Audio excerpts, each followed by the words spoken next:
নমস্কার, চলে আসলাম আর একটি নতুন রেসিপির ভিডিও নিয়ে। তো মা আজকে রান্না করবে নানান রকম মাছ দিয়ে দেশি এক চচ্চড়ি। এজন্য প্রথমে এখানে অনেক রকম মাছগুলো ভেজে নিচ্ছে, বেশি ভাজবে না, হালকা কোনো রকম তেলে ভেজে নিচ্ছে এবং ওই তেলেই দিয়ে দিয়েছে তেজপাতা জিরা ফোড়ন।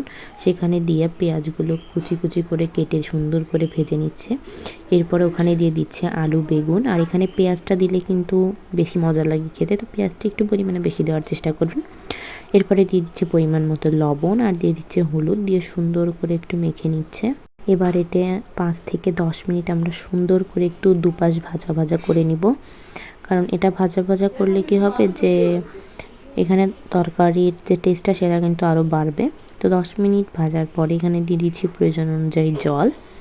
তো জল দিয়ে দিচ্ছি এবার কয়েকটা কাঁচা লঙ্কা, এটা আপনাদের স্বাদ অনুযায়ী দিবেন। এবার দিয়ে দিচ্ছি ভেজে রাখা মাছগুলো। তো দিয়ে আবারও ঢাকনা দেবো, 5 থেকে 10 মিনিট রান্না করব।